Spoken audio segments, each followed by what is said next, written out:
What we have here is the Black Forest Industries Mk7 shift knob. Came with these tiny little lock nuts right here that you definitely don't want to lose. These things are going to come in handy. Really all you need for the install, a set of pliers, a tiny little screw that comes with it, a little Allen wrench, and then it kind of helped to have a tiny little precision screwdriver. That really comes in handy. It comes with the Black Forest Industries token, and then of course the wire for what I think is for the boot. I'm not an expert, but that's what I'm going to use it for. So, the most difficult part, of course, that a lot of people can't seem to figure out is how to take the actual boot off. There's actually two little clips inside here. If you feel around for it, you can actually just push in and it pops right up. That's how that comes off. Now I already went ahead and did this prior to make sure everything was good to go so I didn't break anything in my car. But what's going to happen pretty much is that as you lift this right here, there's going to be this little metal ring. And this metal ring is going to be on the bottom of this on here. Now the only way to take this off is to actually take your precision screwdriver and of course to kind of wedge it in there and pry it off. So this does have to come off. Don't worry about breaking it, because you're not going to need it. So once that comes off, this should pop right off. Now the only problem with this here is this actual boot is very difficult to get from the shift knob. So I've already taken it off, but the most difficult part is if you can see right in here, I'll take this off right here. There's actually, I've already cut the crap out of it. This plastic piece is going to be stuck inside this other piece right here, and you really, I don't know, I'm not doing it really the right way or the way that Volkswagen intended it, but this is the way it worked for me. So I had to kind of come in here and just chip away. I tried to pull it away, but I couldn't, so I just tried to chip away at this to kind of get it to loosen up. And then this down here, these little teeth, were holding on to the boot. So the only way, maybe if you have a heat gun or a blow dryer, kind of loosen up the plastic, I would recommend that. However, I don't have one, so I did it this way. I'm not going to use this. I don't really like it. I'm not going to sell it, so it doesn't really matter. So I just kind of chipped it off, broke it off, and then I was able to remove the boot from the shift handle. So when I did that though, and be aware, if you don't loosen it enough, there is a possibility that you can rip your boot just a tiny bit, which I did happen to do. So if you're gonna be keeping your stock boot, because BFI, Black Forest, also does have an aftermarket boot you can use, then I suggest you be careful when removing it from the teeth. Now I am planning on replacing it with a suede boot, so it's not that big of a deal. Okay, so now we're gonna take the Black Forest Industries boot, and I don't know if you guys know what this is for, honestly. I have no idea what this screw is for. I don't.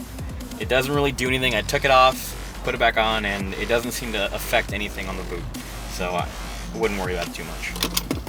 So I will be installing the coin later, and they do also offer on the website the Mk7 Drivers Club coin, if that's something you guys are interested. It's a pretty cool Facebook page. Check it out if you haven't checked it out yet. So this one is simple. You just slide it right on. Then you're going to take a little Allen wrench, came with it, and if you like to apply some Loctite, now would be the time to do it. I don't have any, I'm broke, so just tighten these screws right here. Fairly simple. And it's pretty sturdy on there. Now the only thing that's actually pretty cool is that you can actually just loosen this up, and it sounds horrible, but there we go. It actually allows a little bit of threading for some more aftermarket shifters, it looks like. Maybe something else from Black Forest, or I'm not sure what the actual pattern is on there, the thickness of the thread. But that's kind of cool because apparently Volkswagen doesn't have a very user-friendly shifter to start with. Now, the thing that might be a little bit more difficult is putting this boot back on here. And this is actually my first time doing it, so bear with me. Kind of play it through here. Come through here and kind of stick this up on top. And then take this wire that they actually provided and kind of just, I mean, you could use a zip tie too, but they gave me this, so it was free. And see if I can figure out how to actually tighten this. So I'm just gonna get a zip tie, make it easier. Okay, so we're back with the zip tie now. And honestly, it doesn't really matter. It's gonna be on the inside anyways, so I'm not really worried about it. If you guys are, you can sit there and finagle with it. I'm gonna have to name this ghetto install. Put this right here. Let's see how that works. You know what? I didn't think about that. That might be an issue. Maybe not. Let's see. Oh, it's super ghetto, but we'll make it work. Hopefully it comes on the right way, because if not, that's gonna be really... Oh, look at that. I think that is on almost pretty darn well. There we go.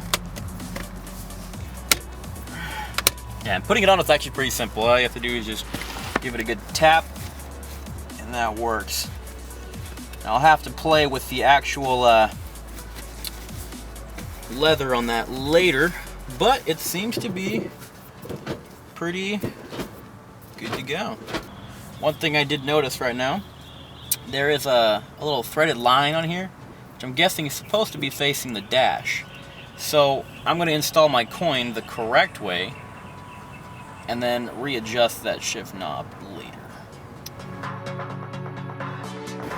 Pretty good. Looks pretty good. Okay, so what I'm kind of figuring out here after a few installs and removals is that you kind of have to put this almost at a certain angle, because if you put it at the wrong angle, the shift knob will be facing the wrong direction. So you really just got to play with it until you have it at the optimal angle, I guess you could say. So after driving for a few days with the knob, there are a couple things I did realize. The zip tie just wasn't cutting it. So I ended up using a rubber band. Not only does it look better, but it actually works a lot better. It looks cleaner, and if you're gonna be removing your boot, be sure to pay attention to the clips on the inside of the plastic piece that comes with your Volkswagen. Also, when putting it back in, make sure the two clips in the back fit nicely before you go ahead and punch the front ones in. Well, there you have it. That's the Mk7 Gti shift knob. Thank you guys for watching. Don't forget to like and subscribe. This is Grizzly TV, where we break it so you don't have to.